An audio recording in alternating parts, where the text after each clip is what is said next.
Hello my dear student, I am Varshika और आप सभी का मेरे YouTube channel research home science में एक बार फिर से स्वागत है। हम लोग लीनन चैप्टर कंप्लीट कर रहे थे, पढ़ रहे थे। इसमें अभी तक में आप लोगों ने काफ़ी चीज़ें देख ली हैं। अब जो लीनन के बारे में हमें आगे डिस्कस करना है वो होगा हमारा टॉपिक कि जो लीनन निर्माण की जो प्रक्रिया है, ये याद रखिएगा। अभी ये बुनाई की बात यहाँ पर नहीं हो रही है। अभी यहाँ पे हम क्या कह रहे हैं कि अगर हमें खेत में बीजों को बोना है, वहाँ से लेकर के इसके पूरे निर्माण में प्रोसेस में कौन कौन सी शब्दावलियाँ प्रयोग होती है। जैसे रिपलिंग शब्द है, रटिंग शब्द है, हैकलिंग शब्द है, ये सारे शब्द आपको देखा जाए तो लीनन में ही मुख्य रूप से देखने के लिए मिलते हैं। तो चलिए आज हम लोग डिस्कस करते हैं। आज का भी ये बहुत ही इंपॉर्टेंट, ये चरण बहुत ही इंपॉर्टेंट है क्योंकि नेट जेआरएफ में यही चीज़ें ऊपर नीचे करके ये शब्द दिए रहते हैं, आपको रीअरेंज करने के लिए अक्सर आता है, या फिर इन्हीं शब्दों का मीनिंग टीजीटी पीजीटी में एक शब्दों में पूछ लेता है। ठीक है, चलिए देखिएगा यहाँ पे अगर हम लीनन के शब्दावली की बात की जाए, चलिए यहाँ पे ऐड कर देते हैं कि लीनन टॉपिक ही है। ध्यान रखिएगा, सबसे पहले हमें क्या करना पड़ता है, क्योंकि ये वनस्पति है, वनस्पति प्राप्त करने के लिए हमें उनके बीजों को बोना पड़ेगा। तो सबसे पहले हम क्या करते हैं, कल्टीवेशन करते हैं। यही प्रोसेस कहलाता है खेती करना। खेती करना, तो खेती करना का मतलब क्या होता है, जैसे ये बीज हमें प्राप्त करने हैं, फसल प्राप्त करनी है, तो हम क्या करेंगे, बीजों को, तो ये श्रम साध्य रेशा है, इसीलिए इसमें मेहनत बहुत करनी पड़ती है। तो लीनन प्राप्त करने के लिए बीजों को हाथों से, मुख्य रूप से भूमि को उपजाऊ बनाने के बाद भूमि में बीजों को बोया जाता है। यही प्रोसेस कल्टीवेशन या खेती करना कहलाता है। और ये बीज बोने की प्रक्रिया कब होती है, तो अप्रैल से मई के बीच में, अप्रैल से लेकर के मई के बीच में ये प्रोसेस किया जाता है खेती करने का या खेतों में बीज बोने का। ठीक है, उसके बाद लिखा हुआ है हार्वेस्टिंग। हार्वेस्टिंग का मतलब होता है इकट्ठा करना या एकत्रित करना। एकत्रित करना, मैंने जब टेक्सटाइल में ही आपको कपास चैप्टर पढ़ाया था तो वहाँ पर भी ये दोनों शब्द शुरू में आए हुए थे। तो वहाँ पर भी हमें खेती करनी पड़ी थी। जो फसल तैयार हो गया उसे हमने काट लिया था, तो वही चीज़ें यहाँ पर है। तो कल्टीवेशन, हमने जब खेती की, जो बीज हमने अप्रैल मई में बोया था, जब वो पौधा परिपक्व हो गया, फ्लैक्स का पौधा, अब उन पौधों को हमें काट लेना है। तो काट करके हम क्या करते हैं, फसल को एकत्रित करते, इकट्ठा करते हैं। तो यही प्रोसेस कहलाता है हार्वेस्टिंग। अगर बात की जाए मुख्य रूप से, जैसे हमने बीज बोया था अप्रैल या मई के महीने में, तो ये पौधा परिपक्व हो करके भूरे रंग में इसका तना या पौधा परिवर्तित हो जाता है। तो जैसे ही भूरे रंग में परिवर्तित होना शुरू होता है, समझ जाते हैं कि पौधा परिपक्व हो चुका है, मैच्योर हो चुका है। मैच्योर अवस्था में या परिपक्व अवस्था में जब हम तने को प्राप्त करते हैं तो उससे बनने वाला रेशा भी काफ़ी मजबूत होता है। तो ये प्रोसेस अगर कहा जाए कि हम कब इन पौधों को या फसल को अपने इकट्ठा करेंगे, तो याद रखिएगा अगस्त माह के अंत तक में।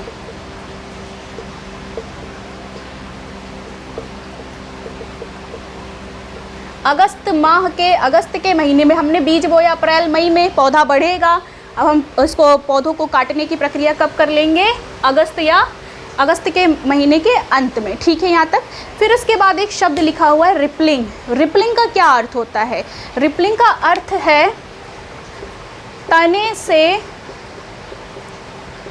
बीज एवं पत्तियां अलग करना। यही प्रोसेस कहलाता है रिपलिंग। देखिएगा, आप ज़रूर याद रखिएगा, ये लाइन सेंटेंस पूरा दिया रहता है। पूछा जाता है कि तने से बीज एवं पत्तियां अलग करने की प्रक्रिया क्या कहलाती है। क्या ये हार्वेस्टिंग है, रिपलिंग है, रटिंग है या हैकलिंग है या ब्रेकिंग, कोई भी ऐसे ऑप्शन दे दिया जाता है। तो रिपलिंग का मीनिंग ये होता है, आप इसको अच्छे से याद रखिएगा। देखिएगा एक उदाहरण के रूप में, मान लीजिए ये तना है, इसी तनों के बीच में गांठ बनी होती है जिसमें पेक्टिन नामक गोंद होता है। इन्हीं में जो ये पत्तियां हैं पौधों की, इसे अलग करना, और जो ये बीज हैं इन्हें अलग करना। तो हमने अलग किया, कैसे, रिपलिंग प्रोसेस किया। तो रिपलिंग प्रोसेस का क्या अर्थ है, यही जो तने हैं ये हिस्सा हमें प्राप्त करना है, क्योंकि हमें इस फ्लैक्स से, अभी ये हिस्सा पौधा फ्लैक्स कहलाएगा।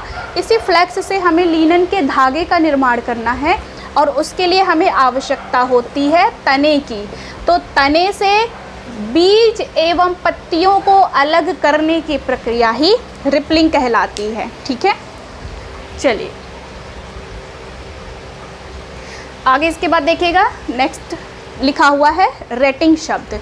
रेटिंग, देखिए रेटिंग बहुत ही इंपॉर्टेंट शब्द है। मुख्य रूप से तो ये लिनन में प्रयोग होता है, लेकिन नेट जेआरएफ के एग्ज़ाम में देखा गया है कि रेटिंग प्रक्रिया की जाती है तो वहाँ पर आपको लिनन शब्द नहीं देखने को मिला था, वहाँ पर लिखा हुआ था रेयॉन। ठीक है, तो रेयॉन में भी रेटिंग प्रक्रिया होती है। सबसे पहले यहाँ पर हम रेटिंग समझने से पहले समझ लेंगे कि रेटिंग का अर्थ क्या होता है।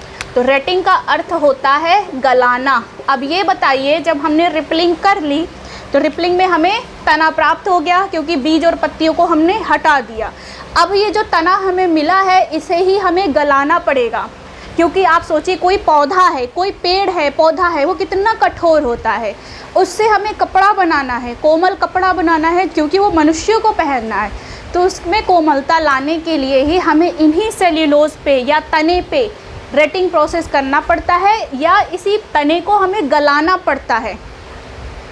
जैसे ही ये गलेगा तो क्या होता है, इस तने के जो रेशे हैं वो अलग होना शुरू हो जाते हैं। अभी ये इस तरीके का तना है, जब ये पानी में छोड़ दिया जाएगा तो ये धीरे धीरे गलना शुरू हो जाएगा। तो जैसे ही गलेगा तो समझिए ऐसे ऐसे इकहरे रेशे ये होते जाएंगे, ये रेशे अलग होते जाएंगे। तो अभी तने को गलाने की सबसे पहली प्रक्रिया क्या है, रेटिंग होती है। ठीक है, तो ये शब्द याद रखिएगा कि हमें क्या करना है, तने को गलाना पड़ता है। चलिए यहाँ पे ध्यान दीजिएगा कि रेटिंग का अर्थ है गलाना। तो हम अगर रेयॉन की बात करें तो रेयॉन में भी लकड़ी, बांस, इन सब चीज़ों का प्रयोग होता है, तो वहाँ पर भी हमें उन्हें गलाना पड़ता है। जब तक हम उन्हें गलाएंगे नहीं, हम उनका घोल नहीं बना सकते। सूखे वो रहेंगे, कठोर रहेंगे, तो उन्हें डायरेक्ट हम घोल अवस्था में नहीं ला सकते। इसीलिए रेयॉन निर्माण में भी इन सेल्यूलोज को हमें गलाना पड़ता है।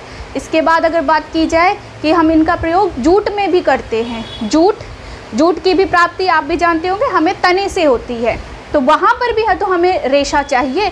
भले जूट से वस्त्र नहीं बनते, लेकिन झोले, बोरियाँ, पर्स, जैसे कि साइड पर्स, झोला, कैरी बैग, वॉल हैंगिंग का सामान, डेकोरेटिव सामान, इन सब चीज़ों का निर्माण जूट से किया जाता है। जूट की रस्सियाँ बनाई जाती है, डोरियाँ बनाई जाती हैं।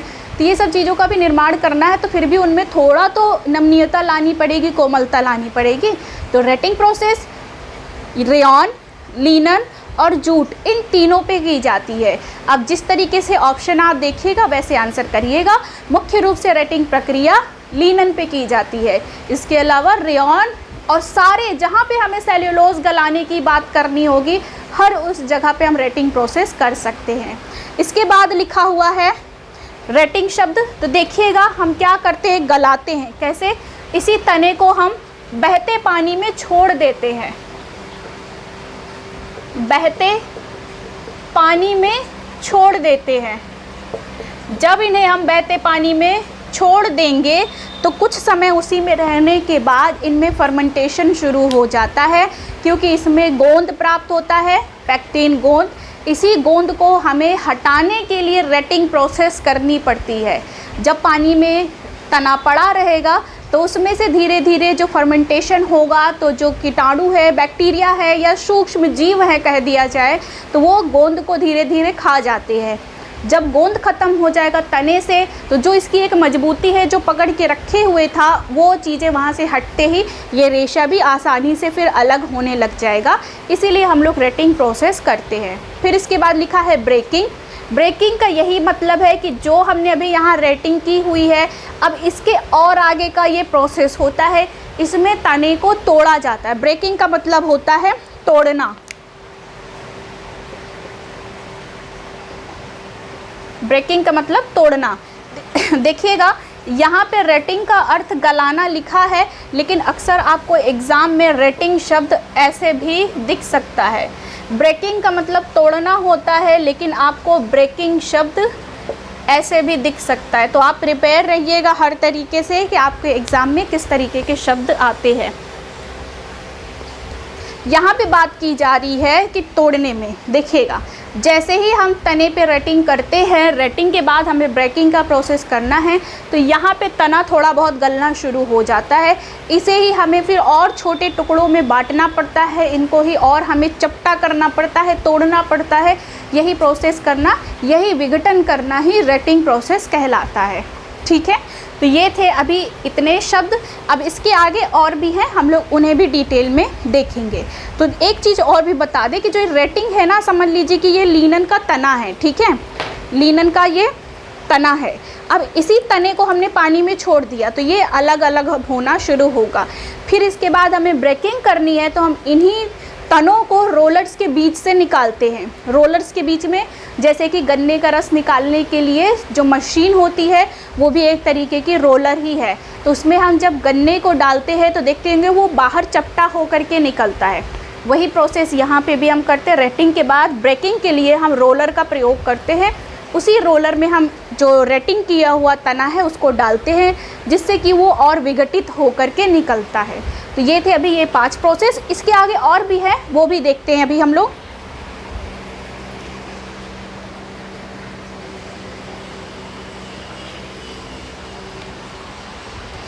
अब देखते हैं बच्चों इसके आगे का प्रोसेस। जब हम लिनन का निर्माण करेंगे तो अब ब्रेकिंग के बाद हमें क्या करना होगा। तो देखिएगा, ब्रेकिंग के बाद एक शब्द आता है डॉटिंग। ठीक है, डॉटिंग का अर्थ कहा जाए तो डॉटिंग का अर्थ होता है पिटाई। किसी व्यक्ति पर नहीं, तने पे करने वाली पिटाई। पिटाई का मतलब पीटना, जैसे तने को ही पीटना। देखिएगा, अब ये जो ब्रेकिंग शब्द है, डॉटिंग शब्द है, स्कचिंग है, ये सारे शब्द यही है कि हमें रेशों को और महीन बनाना है। जितना पहले महीन था, अगले चरण में उससे और ज़्यादा महीन बनाना है। रेशों को और दूर दूर करना है, अलग करना है। ठीक है, यही प्रोसेस इसमें करते हैं। तो हम क्या करेंगे, डॉटिंग में तने की जो ब्रेकिंग के बाद जो टुकड़े और अलग हो चुके थे रेशे, उनमें हम लोग तनों को और पीटते हैं ताकि तने और अलग हो जाए। इसके बाद है स्कचिंग। स्कचिंग का शब्द याद रखिएगा, फिर वही चीज़ है कि तंतुओं को पीट करके अलग करना। पीट कर अलग करना। ध्यान दीजिएगा कि आपसे पूछा जा सकता है, रेटिंग के बाद हमने जैसे तनों को और ब्रेकिंग किया, तोड़ा, फिर और उससे ज़्यादा तोड़ा, कैसे, डॉटिंग के द्वारा, और उनको अलग अलग करने की कोशिश की। उसके बाद नेक्स्ट स्टेप और इससे ज़्यादा महीन करने के लिए हमने अब स्कचिंग की। तो पीट कर अलग कर दिए हमने तंतुओं को, तो यही प्रोसेस कहलाता है स्कचिंग। तो जो तने हैं, तनों को पीट कर अलग करने की प्रक्रिया स्कचिंग कहलाती है। अगर ये शब्द नहीं दिया हुआ है एग्ज़ाम में तो आप ढूंढिएगा, डॉटिंग शब्द लिखा रहेगा। डॉटिंग भी नहीं दिया है तो ब्रेकिंग शब्द लिखा रहेगा। सबका मीनिंग कहा जाए तो यही है कि तनों को पीट करके और अलग अलग रेशों में बांट देना। बस यही है कि ये हर बार के बाद का जो स्टेप है ना, वो और अधिक तनों को, जो रेशे हैं उनको वो और अलग कर देगा। चलिए, अब हमने यहाँ पे कर ली पीट के रेशों को अलग, सारे जो रेशे थे वो अलग हो गए। अब हम क्या करेंगे, कॉम्बिंग। ये शब्द तो आप जानते ही होंगे। कॉम्बिंग का मतलब है कंघी करना। सारे स्टेपल रेशे में ये प्रोसेस करना बहुत ज़रूरी है, क्योंकि जब हम इन तनों को पीटते हैं ना, तो पीटते समय ये आपस में उलझ भी सकते हैं, एक दूसरे में फंस भी सकते हैं, टेंगल हो सकते हैं। तो इसीलिए हम क्या करते हैं, इन पे कॉम्बिंग प्रोसेस करते हैं। कॉम्बिंग का अर्थ जैसे वही कंघी करना, ताकि जो रेशे हैं, सारे रेशे एक सीध में आ जाए, समानांतर हो जाए। तो यही प्रोसेस क्या कहलाता है, कंघी करना। और ये प्रोसेस हम क्यों करते हैं, रेशों को समानांतर करने के लिए।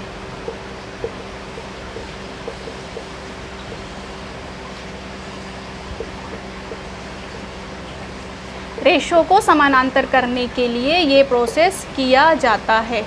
ओके, उसके बाद लिखा हुआ है हैकलिंग। हैकलिंग शब्द को कहा जाता है तंतु शोधन। याद रखिएगा, क्या कहा जाता है इसे, तंतु शोधन। एक शब्द और इसके लिए प्रयोग होता है, टांगना। देखिए हैकल कैसा होता है, इसकी फ़ोटो आपको टेलीग्राम पे फ़ोटो भेज दी जाएगी ग्रुप में, आप देख लीजिएगा कि जब हम लिनन के रेशे के निर्माण की बात करते हैं तो हैकलिंग प्रोसेस किस पे की जाती है। जो हैकल होता है ना, समझिएगा कि वो एक, जैसे कि ये मान लीजिए ये एक मेज है, ठीक है, इस पे ये लगे हुए हैं ये 4 पैर, ये हैकल है, ठीक है, ये मेज है, इसी पे छोटी छोटी ऐसे ऐसे पिन उभरी हुई है, कीलें इस पे उभरी हुई है। आपने देखा होगा ऐसा ब्रश, एक जब घर बनता है किसी का भी, किसी का भवन निर्माण होता है तो वहाँ पे ईंटों को साफ़ करने के लिए एक ब्रश आता है जिसमें लोहे के तार लगे रहते हैं। वैसा ही प्रोसेस समझ लीजिए, उसी तरीके की संरचना वाला एक मेज होता है। इसी मेज पे ऐसे कीलें लगी रहती हैं, तो जो हमने कंघी करके रेशों को अभी सीधा किया है ना, उन्हीं तंतुओं को, उन्हीं रेशों को उठा करके इन्हीं मेज पे बार बार ऐसे पटका जाता है, फिर रेशों को खींचा जाता है, जो पूनियों जैसा बना करके फिर पटका जाता है, फिर खींचा जाता है। इस प्रोसेस से क्या होता है, तंतु शोधन, शोधन का मतलब शुद्ध करना, तंतुओं को शुद्ध किया जाता है। कैसे कि जो भी तंतुओं में थोड़ी बहुत गंदगी है, जो छोटे रेशे हैं, अशुद्धियां हैं, वो इसी टेबल की कील जो लगी हुई है टेबल पे, इन्हीं में वो फंस जाती है, इसी पिन में वो फंस जाती है और रेशे सारे जो शुद्ध हैं वो बाहर हो जाते हैं, ठीक है। यही प्रोसेस कहलाता है हैकलिंग, टांगना या तंतु शोधन। इसके बाद अब तो तंतु शुद्ध हो चुका है, अब हम करेंगे स्पिनिंग, मतलब कताई। स्पिनिंग को कहा जाएगा कताई प्रोसेस। कताई करने के लिए जो अभी हमने रेशों को शुद्ध अलग अलग किया है, मान लीजिए इस तरीके से हैं रेशे, अब इन्हीं रेशों को हमें एक साथ जोड़ना है ताकि एक ये धागे के रूप में, यार्न के रूप में आ जाए।